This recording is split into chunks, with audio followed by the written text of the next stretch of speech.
Oi, gente. Bom dia, boa tarde, boa noite. Estamos aqui para mais uma aulinha de botânica. Então, a gente já encerrou ali a célula, o tecido. Agora, a gente vai ver uma coisa um pouco mais macro em relação ao que a gente já estava vendo, que é o que? A estrutura da planta 1. Então, a gente vai ver como que aqueles tecidos, enfim, células, se organizam para formar de fato uma planta. Essa parte de estrutura vai ser dividida em duas. Nessa primeira a gente vai tratar de raiz e caule, e na segunda parte a gente vai trabalhar com a folha e com um pouco da flor, tá bom? Comecemos então na raiz perfeita, maravilhosa. A raiz ela tem uma função muito importante de fixar a planta no solo. Inclusive, ela é a primeira coisa que aparece em relação ao embrião. Então, eu tenho um embrião e esse embrião começa a se desenvolver. E a primeira coisa que ele desenvolve é a raiz, que a gente chama de raiz primária. Essa raiz também serve para fazer a absorção de água e sais minerais, certo? Super importantes para a planta e inclusive nessa absorção de água e sais minerais que entra a condução de seiva, porque pensa, vamos lembrar ali do xilema e do floema que a gente comentou na última aula. O xilema é a seiva bruta que é composta por água e sais minerais. O xilema sobe, então eu tenho na minha raiz tenho na minha terra, ali na minha terrinha, tenho água, tenho sais minerais, essa raiz absorve e com esse xilema ela sobe para as folhas e para os órgãos aéreos da planta. Essa raiz ela também pode ser um armazenamento de reserva, então a gente tem raízes que armazenam um amido, por exemplo, e enfim, esse slide é isso mais ou menos. E aí a gente tem aqui uma demonstração, mais ou menos, de como que é a estrutura, a princípio, assim, a estrutura mais simples de uma raiz. Então, a gente tem aqui um eixo, certo?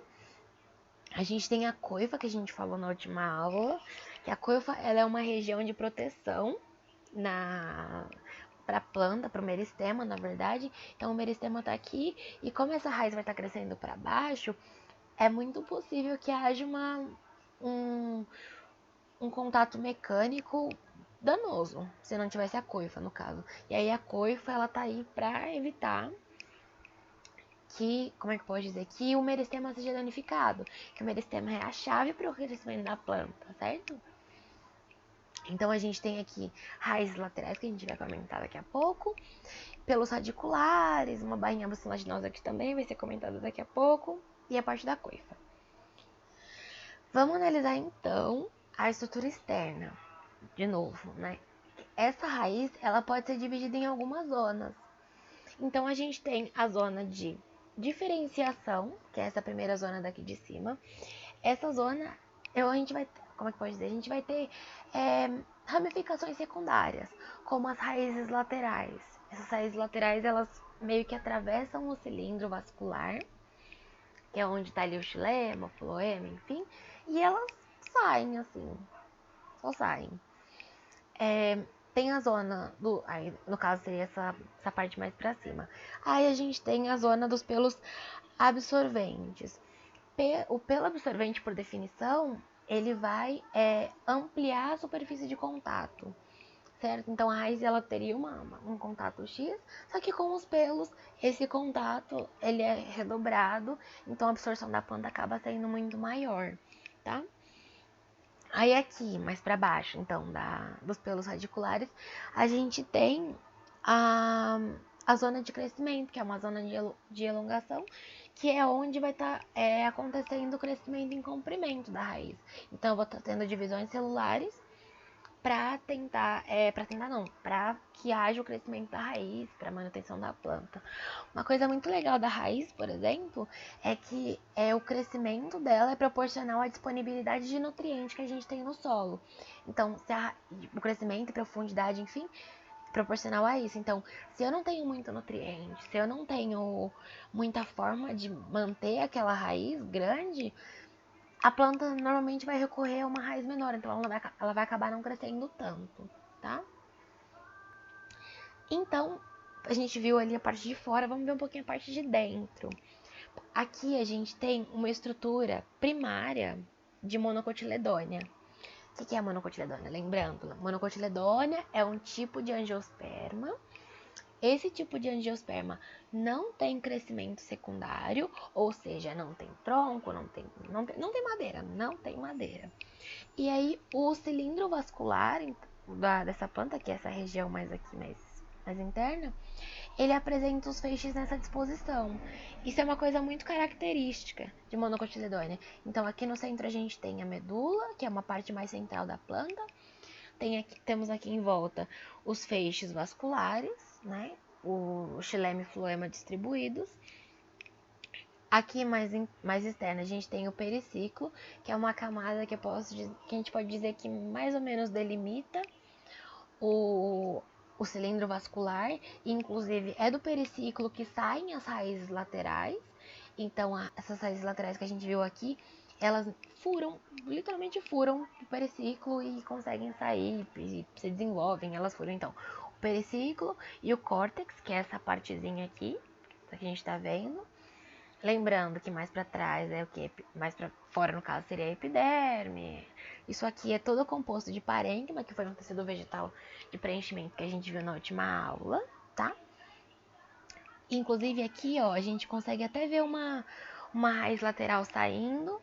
Ela não parece estar muito ligada com o periciclo, mas ela não tá, no caso. E, enfim. Aqui a gente tem uma outra demonstração. E deixa eu pensar. Como é que eu posso explicar? Enfim, é só mais um corte. Então a gente tem aqui de volta o periciclo, em torno do periciclo, o xilema, a gente tem floema, só que eles são versões diferentes do xilema, que são protoxilema e protofloema, então é um floema e um xilema mais primitivo. Aqui a gente ainda tem a medula no centro e a endoderme, que é literalmente a última camada do córtex antes de você começar o cilindro vascular. Ela serve muito para, como é que eu posso dizer? Para ter a permeabilidade, não permeabilidade, mas ela faz meio que um isolamento do que passa e o que não passa no córtex, pro cilindro vascular. Então ela é meio que uma barreira de proteção, assim, tá? Aqui, por exemplo, nesse cortezinho, a gente tem um exemplo de caule de dicotiledônia, tá? De estrutura primária de dicotiledônia. Que a gente tem esse cilindro vascular, tá um pouco pequeno a imagem, bem pequeno a imagem, na verdade, mas a gente consegue ver aqui que tem tipo um losango não, não sabemos geometria, olha só. Tem tipo um X, um X, só que um mais, para não falar que é um X, porque o X seria virado. A gente tem um maisinho, e esse maisinho, ele é o xilema, assim, a parte mais interna é o xilema, e o floema, ele fica aqui nessas voltas. Isso também é muito característico de dicotiledônia, tá? Então, aqui, voltando ao que eu já tinha falado, em relação à estrutura primária, então a gente tem o xilema primário no centro. Isso aqui a gente fala mais de dicote por conta desse maisinho central, que é o xilema primário. Em volta a gente tem o floema primário. Isso aqui é o câmbio. O câmbio ele vai possibilitar que a gente tenha crescimento, digamos assim, do floema secundário também, do floema e do xilema secundário. E aí, como a gente está falando de dicotiledônia, a gente pode falar também de crescimento secundário. Então, a gente tem uma estrutura secundária. Essa estrutura secundária, ela consiste na existência do suber, né? Que é a madeira, a cortiça, propriamente dita, do felogênio, enfim, que é aquele crescimento que a gente tem o quê? A gente tem, de novo, o felogênio para fora, suber para dentro, feloderme, tá? E aí a gente pode classificar as raízes de algumas maneiras. Então essa raiz ela pode ser classificada em subterrânea, aérea e aquática. E a gente tem subdivisões dentro desses grandes grupos. Começando com a subterrânea, então. A gente tem 3 tipos de raízes, mais ou menos. Mas os principais são 2. Que são a raiz axial e a raiz fasciculada. A raiz axial, ela é também chamada de raiz pivotante, ela tem um eixo central. Aqui a gente vê um eixo central. Claro, existem ramificações, mas eu consigo ver claramente que eu tenho um eixo central de onde elas partem. tá? Essa raiz, ela é super característica de cotiledônia, tá? E a gente também tem a raiz fasciculada. A raiz fasciculada, a gente vê que não dá pra gente determinar de onde que está, não de onde que sai, mas qual é a raiz principal, sabe? A porção principal da raiz. Não, a gente tem vários ramozinhos, várias partezinhas da raiz, e é isso, sim, sabe? Então, ela não tem um eixo principal. E essas raízes também podem ser adventícias, tá? São raízes que elas não partem necessariamente da raiz, que elas partem de outras partes da folha, tipo caule e folha. A folha não, da planta, tipo caule e folha. E essa raiz fasciculada, ela é muito, muito, muito característica de dicotiledônia. De monocotiledônia. A gente tem também a raiz tuberosa, que ela é uma raiz de armazenamento, majoritariamente. Então a gente tem tipo a raiz da dália. A raiz da dália, ela é uma raiz mista. Então a gente tem uma parte tuberosa, que o tuberoso em si, a gente pensa em armazenamento. A gente pensa numa coisa ali, gordinha, uma coisa preenchida. E aí aqui embaixo a gente consegue ver umas raízes fasciculadas, sabe? Não tem um eixo central, não desce um eixo central. E tá ali, bonitinha. Dois exemplos super característicos são a cenoura e a mandioca, se eu não me engano. Não me lembro por um momento, mas se eu não me engano é a mandioca. A cenoura, ela é uma raiz tuberosa também. Só que, qual é o X da cenoura? Ela é uma raiz axial tuberosa, ou seja, ela tem um ramo central de onde partem raízes laterais, por exemplo, tá? Diferente da mandioca. Mandioca é uma raiz fasciculada tuberosa, então eu tenho vários tubérculos não, mais ou menos, mas enfim, várias porçõezinhas com essa parte da raiz tuberosa. E aí, aí a gente tem uma porção fasciculada mais para baixo que não tá mostrando porque provavelmente foi cortada. A gente também pode classificar as raízes em aéreas. Então a gente tinha ali a raiz que ficava embaixo da terra, agora a gente tem a raiz que fica para cima da terra. As raízes aéreas, por definição, elas são raízes adventícias, ou seja, elas não são provenientes do embrião. Então elas podem se originar tanto da folha quanto do caule. Essas raízes aéreas, elas são de alguns tipos, então elas podem ser respiratórias, suporte, estrangulantes ou sugadoras.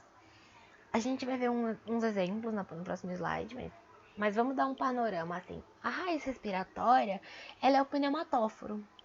O pneumatóforo serve para quê? Aqui, ó, o pneumatóforo. Ele serve para arejar a planta, porque pensa, vamos considerar a região em que acontecem essas raízes respiratórias dos pneumatóforos. Regiões de mangue, regiões que eu tenho muita lama. Não é viável para uma planta tá ali na lama e não sei o que, respirando bem, não. Não tem uma disponibilidade muito grande de oxigênio na lama, que ela possa pegar assim assim, muito segura de si, perfeita. Não dá, não acontece. Então, existem adaptações na raiz, né? Na raiz não. É uma adaptação, querendo ou não, que serve para arejar a planta. Então, esse pneumatóforo é uma raiz que cresce para cima. A gente tá vendo aqui, ó. Tá sempre indo para cima, tá? Um outro tipo de raiz é a raiz suporte ou escora. Por definição, é uma raiz que vai dar suporte para a planta, tá? Essa raiz, quando ela entra em contato com o solo, ela faz várias ramificações e tudo mais, e ela participa, por definição, né? Assim como ela não deixa de ser uma raiz, então ela participa também na absorção de água e de sais minerais, tá? A gente tem também as raízes estrangulantes. E aí, pegando o gancho dessas estrangulantes, a gente já fala das sugadoras. Aí você pensa, mas ela tá ali matando a planta, ela pode matar a planta e tudo mais, a estrangulante, mas qual a diferença dela para uma sugadora? De fato, a raiz estrangulante, ela não ela não é sugadora, ela não é parasita. Ela é parasita querendo ou não, tá? Tipo, porque ela tá ali, ela tá prejudicando a outra planta, mas ela não ela não suga a seiva. Essa aqui é a raiz estrangulante, então ela se envolve no tronco dessa planta de suporte e fica ali plena, tá? Pleníssima. Então ela impede a circulação da seiva, ela impede o crescimento e tudo mais. E a planta que tá hospedando, entre várias aspas, acaba, como é que eu posso dizer? Ela acaba morrendo, tá? E aí, o que é então nosso último tipo de raiz aérea? São os austórios ou raízes parasitas. Essas raízes elas podem ser de dois tipos, na verdade. A raiz holoparasita e hemiparasita. O que acontece? Porque a gente tem uma diferença na hora da seiva, porque o austório, por definição, é o quê? Uma raiz parasita que penetra no caule e suga a seiva. Mas a gente tem dois tipos de seiva: a seiva orgânica e a seiva elaborada. Seiva orgânica é o quê? Floema. Seiva elaborada seiva orgânica, não. Seiva orgânica elaborada é a mesma coisa. Seiva orgânica ou elaborada, floema. Seiva bruta, xilema, tá? O cipó chumbo, por exemplo, ela absorve seiva elaborada. Então, ela vai penetrar um pouco mais. Um pouco mais não, um pouco menos, na verdade. Porque o floema, ele tá mais externo do que o xilema. Então, ela vai penetrar razoavelmente e vai conseguir sugar o floema da planta. Esse, no caso, tipo, o cipó chumbo. Já a erva de passarinho, ela é hemiparasita. Então, ela vai estar fazendo a absorção de seiva bruta. Ou seja, ela vai estar indo lá no xilema, tá? E aí, por fim, em relação a essa classificação, a gente tem as raízes aquáticas. As raízes aquáticas, elas parecem muito com as raízes de forma terrestre. Elas têm uma coifa envolvida com a proteção aqui. E é isso. Aqui a gente vê que é uma raiz mais fasciculada, né? Então eu não tenho um eixo central, eu tô vendo vários eixozinhos. E é isso. Isso aqui também é chamado de alface d'água, a pístia. Finalizando raízes, estamos aqui plenos, tranquilos. A gente vai pro caule. O caule é uma estrutura super importante que, junto com a folha, forma um sistema caulinar, mas a gente vai ver a folha só na próxima aula por uma questão de tempo. Né? Não é relevante a gente. Não é relevante, não. É relevante, mas a aula já vai acabar ficando um pouco grande. Então vamos lá pro caule. Isso aqui apresenta a vocês o caule. O caule com as suas folhas. Isso aqui é o sistema caulinar. O caule, ele serve para sustentação de ramo, de folha, de flor e de fruto. O caule, ele é o eixo da planta. Sem caule, assim, sem caule, sem vida. Só tristeza. O caule, ele também vai ajudar na condução de seiva, porque querendo ou não, a seiva, tudo bem, eu absorvi água, sais minerais lá na raiz. Isso aí vai virar o xilema vai subir. E por onde que o xilema sobe? O xilema sobe pelo caule. Então ele sobe pelo caule e se direciona para as folhas, principalmente para que seja feita a fotossíntese. O caule, ele pode ser também um armazenamento de reserva, então tem caules que fazem reserva de amido, por exemplo, e o caule, assim como a raiz, ele também é proveniente do embrião. Aqui a gente tem uma estrutura externa do caule, então a gente tem aqui um eixo central, o ápice caulinar, que inclusive ele é super importante para uma coisa que a gente vai ver daqui em algumas aulas, que é a questão da dominância apical. Vocês já ouviram falar no caso, que quando a gente corta o ápice caulinar, eu tenho mais raminhos do lado? A gente vai explicar direitinho, a gente vai conversar muito bem sobre isso. É muito legal essa parte. Enfim, e aí essa imagenzinha aqui é familiar para vocês, porque a gente viu lá na nossa aula de meristema, que aqui, ó, meristema apical caulinar. Então aqui a gente tem a gente tem o meristema apical caulinar com os primórdios foliares, tá? É uma zona de desenvolvimento da planta que vai possibilitar o crescimento em altura. Então ela cresce graças a isso, tá? Aqui a gente tem a folhinha e uma coisa muito legal do caule é que ele tem um padrão. Então a gente tem um nó, que é a região de onde sai o pecíolo, assim, sai a folha, e a gente tem um entrenó. Então eu tenho nó, entrenó, nó, entrenó, nó, entrenó, nó, entrenó. Entendeu? É uma estrutura de repetição, é uma unidade de repetição que esse caule tem. Aí vamos pensar então na estrutura interna do caule. Assim como a gente viu na raiz, esse crescimento pode ser primário ou secundário. E o caule, uma coisa legal do caule é que dependendo de onde você cortar, você consegue perceber uma coisa diferente, tá? Aqui no caso, cortando mais para baixo, onde os tecidos estão mais diferenciados, a gente consegue ver o feixe vascular. Inclusive, um detalhe importante é que raiz não tem feixe vascular. A gente vai observar um cilindro central com as coisinhas dele que a gente já viu nos outros slides. Agora, esse padrão de feixe vascular, aqui ó, você vê esses conjuntinhos, que é xilema mais interno, aqui é, como é que eu posso dizer, não chega a ser procâmbio, se bem que eu acho que é procâmbio sim, e mais externo floema, tá? Enfim, e aí forma esse feixe vascular. E aí aqui a gente tem, ó, se a gente cortar mais para cima, a gente tem uma parte menos diferenciada. Então a gente tem os tecidos fundamentais, que são os meristema's primários que a gente viu lá na aula de tecido 1, que é o que? A protoderme, que vai dar origem à epiderme. O meristema fundamental, que vai fazer toda a parte de revestimento, essas coisas, preenchimento, sustentação. E o procâmbio, que vai dar origem aos feixes vasculares. Se a gente for pegar aqui pela corzinha do desenho, aí já confirma um pouco que isso aqui é procâmbio. Então, o procâmbio possibilita o crescimento contínuo. Não, ele não é contínuo, mas possibilita que o cilindro vascular continue crescendo, o feixe vascular continue crescendo.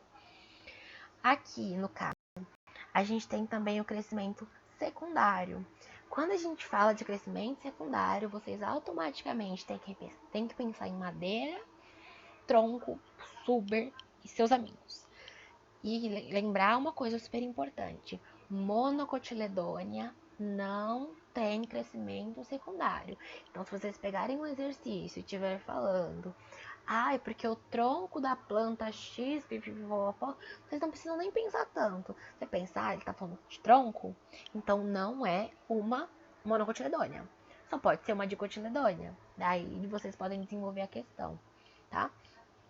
Então, o crescimento secundário, ainda assim, ele tá presente no caule e tudo mais. E aí vai ter tudo aquilo que a gente já comentou na aula de tecido, que é o que? Tem o filogênio, filoderme para dentro, suber para fora. Assim como as raízes, a gente pode classificar os caules em outras coisas, em outras subdivisões, na verdade, que são ainda assim aéreos, subterrâneos e aquáticos. Os caules aéreos a gente pode dividir em alguns tipos. A gente colocou aqui, a gente tem aqui uma descrição breve, né, deles, assim, para você bater o olho e falar, o que diferencia um tronco do estipe? Vamos lá, visualizar. Tronco, o que é o tronco? O tronco também é puro crescimento secundário, então só tem o tronco se eu tenho crescimento secundário, e ele é mais grosso, assim, na base, digamos assim, e ele se ramifica mais próximo do ápice caulinar, tá? Aqui, ó, caule mais robusto e ramificado no ápice. Ele é muito característico de gimnosperma e de cotiledônia. A gimnosperma também tem crescimento secundário. E de cotiledônia padrão, assim. A estipe, ela não tem ramificação, tá? Não tem ramificação e ela tem, como é que pode dizer? Um tufo de folhas na superfície. Essa aqui é uma palmeira. Palmeiras são estipes características, assim. A gente também tem aqui a haste, que isso aqui é couve. Sabe aquela partezinha? Vamos pensar na folha de couve, que a gente foi na feira e comprou couve. Tem uma folha, assim, a gente chama o talo do couve. Esse nada mais é do que o caule, que é a haste, tá? Ele é um caule mais delgado, ou seja, ele é mais fino, e ele não é muito consistente, assim. Você consegue quebrar fácil, enfim, destruir fácil, digamos assim. A gente tem aqui o colmo. Isso aqui é bambu. Bambu, o colmo, ele é um caule que a gente consegue ver uma divisão muito clara entre nó e entrenó. Aqui, ó, o risquinho é o nó. O espaço entre dois risquinhos é um entrenó. Inclusive, se você for olhar um bambu por aí, assim, eu tô passeando, eu achei um bambu. Percebe que você consegue ver, às vezes, raminhos saindo desses nós. Entendeu? Isso é uma característica de caule. Do nó sai um ramo, tá? Esse colmo, ele pode ser preenchido, mas ele também pode ser oco. No caso do bambu, quando você corta, você vê que não tem nada. Ele é um caule oco. O caule também ele pode ser do tipo sarmentoso, que ele é um caule que ele se caracteriza por ter gavinhas. Gavinhas, elas são modificações do caule que fazem, que são em formato helicoidal, formato de fio de telefone, tá? Como é que pode dizer? E aí essas raízes são essas raízes não, esses caules são, essas gavinhas, enfim, são para finalidade de suporte, tá? Para ancorar, digamos assim, a planta em determinada estrutura. Esse caule também pode ser do tipo trepador, que ele é um caule que ele vai usar uma outra planta de suporte, não necessariamente parasita, ele só vai tá por aí, assim, só circundando mesmo. E pode ser também do tipo estolho, que ele é um caule rasteiro, tá? Um caule rasteiro e fininho, tá? Então aqui, estolho, caules rastejantes e frágeis. Aí, exemplos, no caso que a gente tá falando do estolho, é o morango. O morango é um tipo de estolho. Trepador, no caso, feijão. O feijão cresce assim. E aqui o sarmentoso, a gente pensa no chuchu. O chuchu, ele cresce desse jeitinho, assim, todo enroladinho. Você vê que parece um fio de telefone. Esses caules aéreos, inclusive, eles podem ter modificações. Então a gente pode ter caules suculentos, que eles são feitos para reserva de água, porque a gente vê muito caule suculento em locais que a gente tem uma baixa disponibilidade de água, uma baixa taxa de chuva. Então é importante que a planta reserve água, tá? Para que mantenha suas funções realizadas, digamos assim. A gente tem também o cladódio, que ele é um caule que tem função de folha. Então ele vai fazer a fotossíntese. Então ele tem essa morfologia aqui. A gente tem também o filocládio, que ele é um ramo com crescimento limitado. Então, tipo, essa aqui é a florzinha. Essa partezinha aqui, que eu tô passando com o meu querido mouse, que tá com uma funcionalidade diferente, é o filocládio, tá? A gavinha, que a gente já falou no último slide do caule sarmentoso, ela tem o formato de fio de telefone, que é o formato que a gente chama de helicoidal, e uma outra modificação de caule aéreo seria o espinho, por exemplo, que ele é um ramo atrofiado. Pode ser uma folha, pode ser uma porção do caule, tá?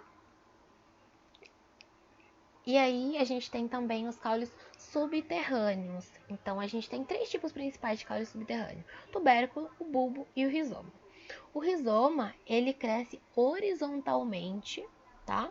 Na superfície. Então aqui a gente tem o caule, a gente tá vendo a raiz aqui saindo.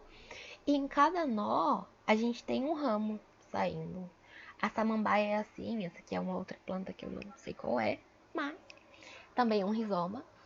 Então ele sai dessa maneira. Lembra do nó que a gente falou aqui, ó, no outro slide? Cadê? Ó o nó aqui. É daqui que sai. Então a gente pensa nisso aqui deitado. Só que tá deitado, o nó sai pra cima, tá? A gente tem o bulbo, que ele também é um caule de armazenamento, tá? Mas ele é um pouquinho mais achatado. Então é o alho, a cebola, enfim. Aqui a raizinha dele saindo. E, por fim, o tubérculo, que ele é um terceiro tipo de caule subterrâneo, só que ele também tem uma função mais forte de armazenamento, na verdade. Então a gente observa esses tipos de formação, tá? E um exemplo de caule de tubérculo, no caso, é o inhame, tá? Por fim, a gente tem os caules aquáticos. E esses caules aquáticos, eles são bem X, assim, bem menos, como é que pode dizer? Bem menos super desenvolvidos e tudo mais. Mas eles são importantes para armazenar ar para flutuação. Então, vamos pensar, armazenamento de ar, vou relacionar com o conteúdo das aulas anteriores. Armazenamento de ar parênquima aerífero. Parênquima aerífero, tá ali um tecido de preenchimento, vai possibilitar que a planta flutue. Ele geralmente não tem clorofila e ele se desenvolve dentro da água, porque é o ambiente da planta. Só que é a porção de baixo da Vitória Regia. Então eu peguei uma Vitória Regia e virei. Falei, então é isso que a gente vê. Enfim, gente, a aula de hoje foi isso, tá? Na próxima aula, a aula já tá ficando um pouco comprida. Na próxima aula a gente vai comentar um pouco, antes de a gente entrar em folha e flor, mas eu não vou entrar tanto em flor, na verdade, porque eu quero tratar disso quando a gente vai falando de angiosperma. Mas a gente vai comentar um pouco sobre os lenhos, que é só um tópicozinho assim, que é legal saber, da questão dos lenhos primaveris e estivais. Mas fica aí o spoiler para a próxima aula. É isso, gente. Beijos de luz.